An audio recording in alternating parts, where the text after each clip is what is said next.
बहुत बहुत स्वागत है आप सभी का मेरे YouTube चैनल बायोलॉजी सीरीज़ में।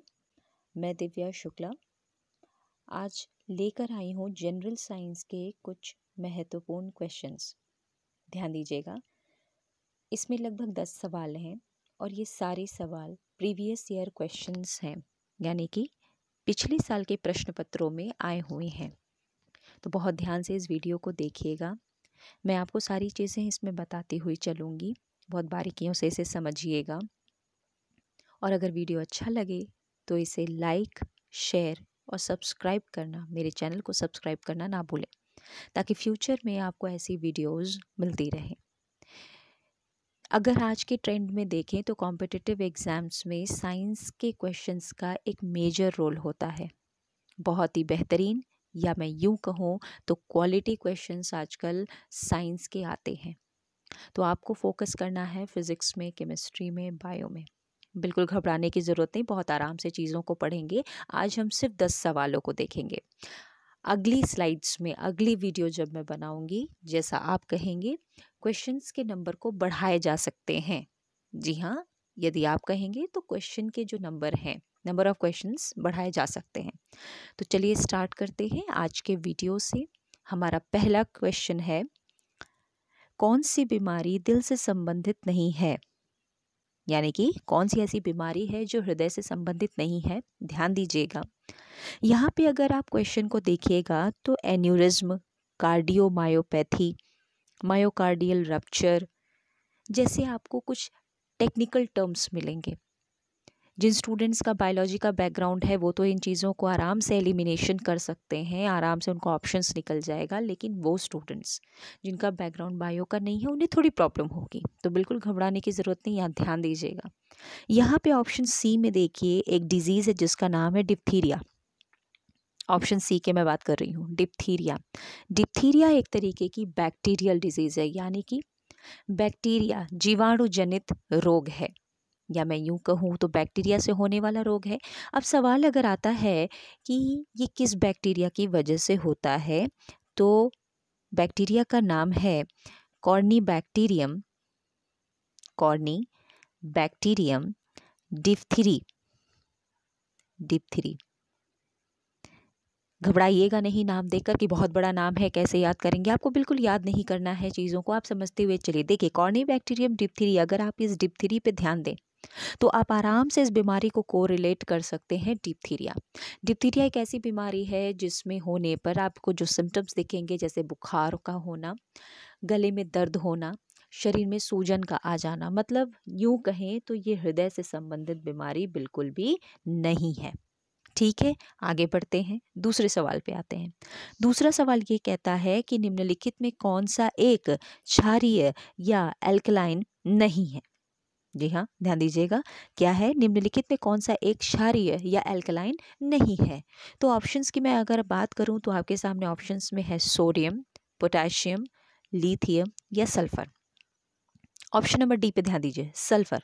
सल्फर एक ऐसा आप कह सकते हैं है, ऑप्शन डी में सल्फर जो है वो या फ्री स्टेट में हो या कंबाइंड स्टेट में हो, ठीक है, वो क्षारीय या एल्कलाइन नहीं होता है। ठीक है, आगे बढ़ते हैं, हम आते हैं अपने तीसरे सवाल पे। स्टेनलेस स्टील क्या है?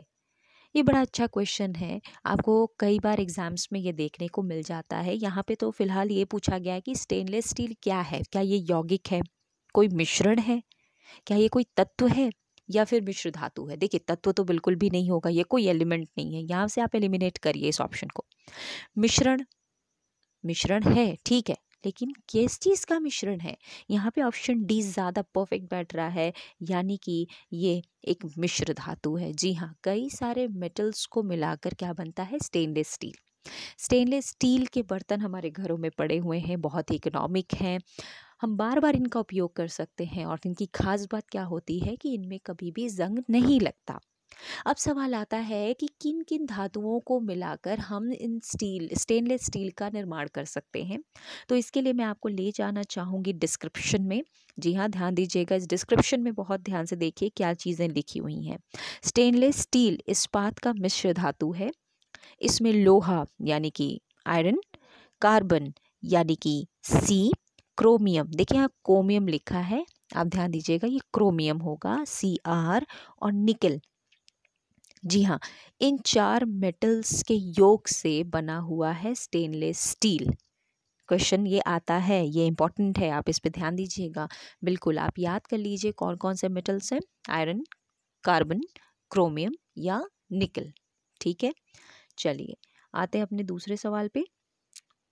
यहाँ पे देखिए इसमें लिखा हुआ है कि इसका उपयोग बर्तन, ब्लेड, बल्ब आदि के बनाने में होता है।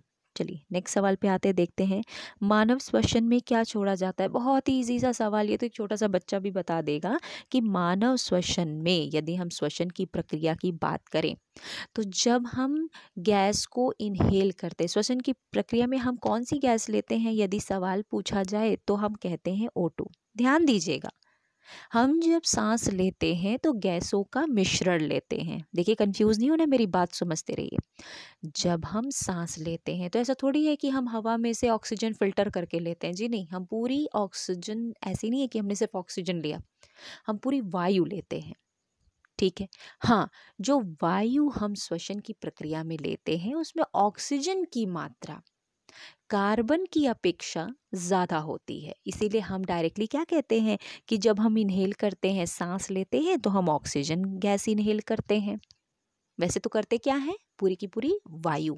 ठीक है, अच्छा, जब हम एक्सेल करते हैं, जब हम सांस को छोड़ते हैं तब क्या होता है, तो जो सांस हम छोड़ते हैं वो भी वायु ही है, पर होता क्या है, उसमें कार्बन डाइऑक्साइड की मात्रा O2 की अपेक्षा ज़्यादा होती है। ठीक है, इसीलिए हमने यहाँ पे अगर हम इस सवाल को देखें तो बहुत सिंपल है। मैं बस आपको ये बताना चाह रही थी कि मानव श्वसन में क्या छोड़ा जाता है, बिल्कुल कार्बन डाई, माफ कीजिएगा यहाँ पे, हाँ, तो यहाँ देखिए कार्बन डाइऑक्साइड, इसको कैसे डिनोट करेंगे, CO2 से डिनोट कर देंगे। ठीक है, मतलब जब हम श्वसन करते हैं, जब हम सांस लेते हैं तो भी हम वायु ही लेते हैं, जब हम सांस छोड़ते हैं तो वायु ही होता है। बस अंतर क्या है, जब हम सांस लेते हैं तो उस वायु में ऑक्सीजन की मात्रा कार्बन डाइऑक्साइड से ज़्यादा होती है, और अगर हम सांस को छोड़ते हैं तो उसमें क्या होता है, कार्बन डाइऑक्साइड की मात्रा ऑक्सीजन से ज़्यादा होती है। बस सिंपल सी बात ही। चलिए आते हैं दूसरे सवाल पे। अच्छा, आपसे निवेदन है, ये जो आप क्वेश्चन नंबर देख रहे हैं कृपया इसे इग्नोर करें। हुआ क्या है, जहाँ से मैंने इन क्वेश्चंस को लिया हुआ है ये वहाँ पे इसी नंबर पे थे, तो इस बार तो आप इसको इग्नोर करें, अगली बार आपको ऐसे नहीं मिलेंगे। आपका फोकस सिर्फ आपके सवाल पे होना चाहिए। चलिए देखिए, बारूद में मुख्य रूप से क्या शामिल होता है। बारूद में मुख्य रूप से क्या शामिल होता है, कैल्शियम सल्फेट, बिल्कुल भी नहीं। लीड सल्फाइड, नहीं। जिंक सल्फाइड है क्या, बिल्कुल नहीं। तो ऑप्शन हमारा क्या होगा, पोटेशियम नाइट्रेट, यानी कि KNO3। ठीक है, option B is the correct answer. यहाँ पे KNO3 होगा ऑप्शन में, बारूद में। ठीक है, चलिए आगे बढ़ते हुए देखें, ये बड़ा बेहतरीन सा सवाल है, घुमा फिरा के आपको कई एग्जाम्स में मिल जाता है। इसमें पूछा गया है, द्वितीय विश्व युद्ध में दुश्मन की पनडुब्बियों को ट्रैक करने के लिए विकसित प्रौद्योगिकी कौन सी थी। यहाँ पे देखिए पनडुब्बियों से पूछ रहा है।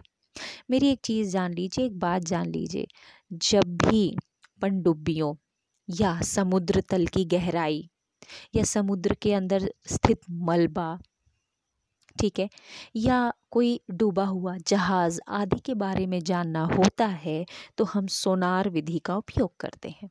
किस विधि का उपयोग करते हैं, सोनार का। एकदम क्लियर कर लीजिए इस चीज़ को। अब ज़रा हम और भी देख लें इसमें क्या जानकारी हमें प्राप्त हो सकती है। तो देखिए, अगर रडार की बात करते हैं तो रडार का फुल फॉर्म होता है रेडियो डिटेक्शन एंड रेंजिंग। यहाँ पे आप किन वेव्स का यूज़ करेंगे, रेडियो वेव का यूज़ करेंगे। ठीक है, सोनार में जिसका फुल फॉर्म है साउंड नेविगेशन एंड रेंजिंग, यहाँ पे आप किन वेव्स का यूज़ कर रहे हैं, साउंड वेव्स का यूज़ कर रहे हैं। ठीक है, अच्छा, लिडार में क्या होगा, यहाँ पे आप लाइट का यूज़ करते हैं। होता क्या है, जब इन वेव्स को, मान लीजिए अगर मैं बात करूं साउंड वेव्स की, सोनार की ही बात करते हैं, तो साउंड वेव्स जब समुद्र तल से जाते हैं और ऑब्जेक्ट से टकरा के वापस आते हैं तो ऑब्जेक्ट कितनी दूरी पे है, कहाँ है, ये सब चीज़ें हमें पता चल जाती हैं। ठीक है। अब आते हैं ज़रा ऑप्शन सी में, यहाँ पे लिखा हुआ है इको लोकेशन। आपको ध्यान देने की बात है कि इको लोकेशन क्या होता है। बहुत आसान है। चमगादड़ों में आपने सुना होगा, बैट्स की अगर मैं बात करूं तो चमगादड़ों में ये होता है कि वो अल्ट्रासोनिक साउंड वेव प्रोड्यूस करते हैं। वो साउंड वेव जब किसी पर्टिकुलर ऑब्जेक्ट से, वस्तु से टकरा कर उनके तक वापस आती है तो उनको एक आभास होता है कि जो वस्तु है वो उनसे कितनी दूर है, कहाँ पे है। तो यहाँ पे इको लोकेशन होता है। कभी कभी डायरेक्ट क्वेश्चन आता है इको लोकेशन से कि इको लोकेशन किन जंतुओं द्वारा किया जाता है, तो वहाँ पे ऑप्शन हो जाएगा बैट्स। ठीक है, चलिए अब आते हैं हमारे नेक्स्ट क्वेश्चन पे। यहाँ पे देखिए डिस्क्रिप्शन दिया हुआ है, आप बिल्कुल चाहें तो पॉज करके वीडियो आराम से इस डिस्क्रिप्शन को पढ़ सकते हैं। आगे बढ़ते हैं। बहुत अच्छा सा क्वेश्चन फिर से देखिएगा, इंफ्रारेड रेज क्या है या इंफ्रारेड किरणें क्या हैं। बहुत आसान है, विद्युत चुंबकीय तरंगे हैं। जी हाँ, इलेक्ट्रोमैग्नेटिक वेव्स हैं। अभी मैं बताती हूँ। अगर मान लीजिए इंफ्रारेड की जगह कोई और रे पूछा, और रे का मतलब जैसे रेडियो वेव्स पूछ लिया तो, या यूवी रेस पूछ लिया तो, ठीक है, या एक्स रेस पूछ लिया तो, या गामा रेस की बात कर दे, जितने मैंने एग्जाम्पल लिखे सारे के सारे इलेक्ट्रोमैग्नेटिक वेव्स हैं। और इंफ्रारेड तो आपको दिख ही रहा है।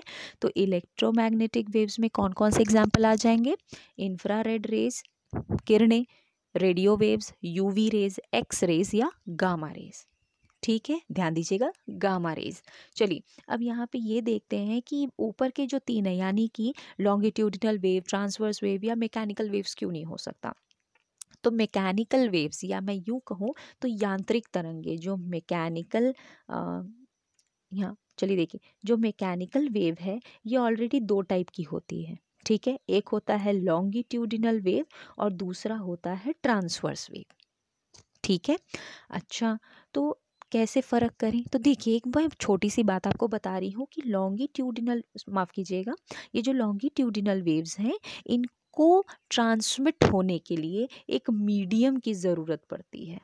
मीडियम यानी कि वो मीडियम कुछ भी हो सकता है, एक ठोस हो सकता है, सॉलिड हो सकता है, लिक्विड हो सकता है, ठीक है, या फिर कोई गैसियस मीडियम हो सकता है। वो ठोस अवस्था का हो सकता है, वो गैसीय अवस्था का हो सकता है, या फिर वो कोई तरल हो सकता है, लिक्विड हो सकता है, ठीक है, द्रव्य हो सकता है। लेकिन ट्रांसवर्स वेव्स को ट्रांसमिट करने के लिए हम ये देखते हैं कि मीडियम की आवश्यकता नहीं होती। ठीक है, अब ज़रा आप मुझे बताइए साउंड वेव, एक मिनट, हाँ, अब आप मुझे बताइए साउंड वेव, साउंड की अगर मैं बात करूं तो वो किस प्रकार की तरंग हो जाएगी। जो ध्वनि तरंगे हैं वो किस प्रकार की तरंगे होंगी। अरे भाई, ध्वनि तरंगे, ध्वनि को चलने के लिए किसकी ज़रूरत पड़ेगी, माध्यम की ज़रूरत पड़ेगी। वैक्यूम में या ऐसी जगह जहाँ पे कोई माध्यम ही नहीं है, क्या आप साउंड प्रोड्यूस कर पाएंगे, बिल्कुल नहीं। आपने ये भी पढ़ रखा है कि ध्वनि सबसे ज़्यादा ठोस मीडियम में प्रोड्यूस होती है। तो जब किसी मीडियम की बात आ जाए जहाँ पे चीज़ों के ट्रांसमिट के लिए मीडियम चाहिए होता है, वहाँ पे कौन सी तरंगे आ जाएंगी, अनुदैर्घ्य तरंगे, जिनको हम कहते हैं लॉन्गिट्यूडिनल वेव्स। ठीक है, जब हम आगे की वीडियोस बनाएंगे तो आपको बिल्कुल मैं पढ़ाऊंगी इन सारे वेव्स के बारे में। मुझे आपको बताना है, बहुत सी चीज़ें हैं जो हम डिस्कस करेंगे। फिलहाल तो हम पेपर देख रहे हैं, तो इसमें जो पॉसिबल चीज़ें हैं वो मैं आपको बता रही हूँ। चलिए अब चलते हैं हमारे नेक्स्ट क्वेश्चन की तरफ और देखते हैं हमारा नेक्स्ट क्वेश्चन क्या है। एक मिनट,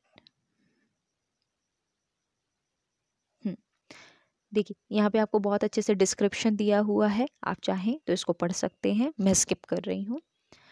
यहाँ पे एक मैंने आपको पिक भी डाल दी है जहाँ पे आपको ट्रांसवर्स वेव और लॉन्गिट्यूडिनल वेव के बीच का डिफरेंस भी दिया हुआ है।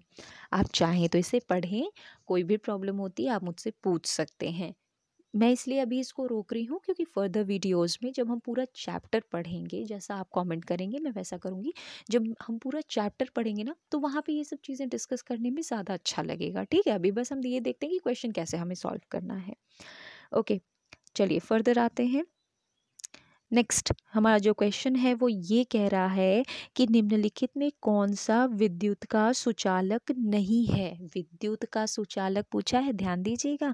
तो यहाँ पे निकल होता है, टंगस्टन है, एल्यूमिनियम बिल्कुल है, और ऊपर ऑप्शन ए में क्या लिखा हुआ है, चीनी मिट्टी के बर्तन। बहुत आराम से आपने देखे हैं चीनी मिट्टी के बर्तन, कहाँ देखे हैं आपने, अरे भाई घर में देखा है। बिल्कुल डेकोरेटिव चीज़ें होती हैं कई जो चीनी मिट्टी के बनती हैं, या लैब में, खास करके केमिस्ट्री लैब में आपने देखा होगा पोर्सिलेन डिश का यूज़ करते हैं हम बहुत अच्छे से। ठीक है, तो पोर्सिलेन डिश या जो चीनी मिट्टी की चीज़ें होती हैं वो विद्युत की कुचालक होती हैं, आप उसमें इलेक्ट्रिसिटी फ्लो नहीं करवा सकते। ठीक है, चलिए नेक्स्ट क्वेश्चन को देखते हैं। आमतौर पर वर्णांधता या कलर ब्लाइंडनेस क्या है। यहाँ पे एक चीज़ देखिए, बच्चे बड़ा तेज़ी से कंफ्यूज होते हैं नाइट ब्लाइंडनेस और कलर ब्लाइंडनेस में। मैं किसकी बात कर रही हूँ, मैं बात कर रही हूँ नाइट ब्लाइंडनेस में। पहले तो ये कॉन्सेप्ट क्लियर कर लीजिए। नाइट ब्लाइंडनेस जो है ये विटामिन ए की कमी से होने वाला रोग है, रतौंधी कहते हैं। इसमें क्या होता है, एक उम्र में, जैसे ज़्यादातर वृद्ध व्यक्तियों में देखा जाता है कि उनकी उम्र में विटामिन ए की कमी के कारण उन्हें अंधेरे में, रात में, या डिम लाइट में, जहाँ लाइट कम है वहाँ पे उनको नहीं दिखता, यूँ कहें तो शाम ढलने के बाद उन्हें नहीं दिखता। तो ये होती है नाइट ब्लाइंडनेस, रतौंधी कहते हैं। लेकिन अगर बात कलर ब्लाइंडनेस की हो रही है कि कलर ब्लाइंडनेस में क्या है, तो भाई नाम ही बता रहा है कलर ब्लाइंडनेस में कोई भी पर्सन किन्हीं दो कलर को डिस्टिंग्विश नहीं कर पाएगा, वो नहीं समझ पाएगा कि कौन सा कलर है। जैसे आमतौर पे हमने क्या सुन रखा है कि पर्सन जो है वो लाल और हरे रंग में विभेद नहीं कर पाता। चलिए ठीक है, ये तो सबको पता है, लेकिन ये भी जान के रखिए कि कलर ब्लाइंडनेस का जो कॉन्सेप्ट है वो सिर्फ लाल और हरे रंग तक ही नहीं रुका हुआ है, और भी कलर कॉम्बिनेशंस ऐसे हैं जिसमें पर्सन को दिक्कत होती है। ठीक है, उसके बाद हम ये देखें कि ये कैसी बीमारी, वर्णांधता जो है ये कैसी बीमारी है। तो वर्णांधता एक प्रकार की अनुवांशिक बीमारी है। अनुवांशिक बीमारी यानी कि हेरिडिटरी डिसऑर्डर है, या आप यूँ कहें कि जेनेटिक डिसऑर्डर है। इसको आप ट्रीटमेंट के द्वारा सही नहीं कर सकते। ठीक है, आइए देखते हैं अगला क्वेश्चन। एक वयस्क मानव का पूरा पाचन तंत्र यानी कि मुंह से गुदा तक कितने मीटर लंबा होता है।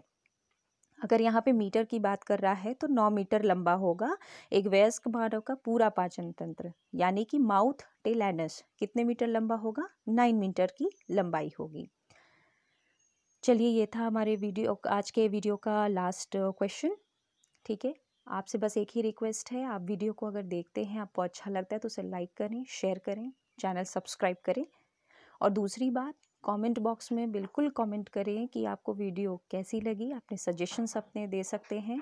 और मुझे ये भी बताएं कि आप क्या एनसीईआरटी बेस करना चाहेंगे या फिर ऐसे ही क्वेश्चंस मैं आपको डेली देती रहूं। आज तो हमने सिर्फ 10 क्वेश्चंस लिए हैं, आगे क्वेश्चंस के नंबर बढ़ाए जा सकते हैं। तो जैसा आप चाहें वैसा आप मुझे बता सकते हैं। Thank you for watching, stay blessed.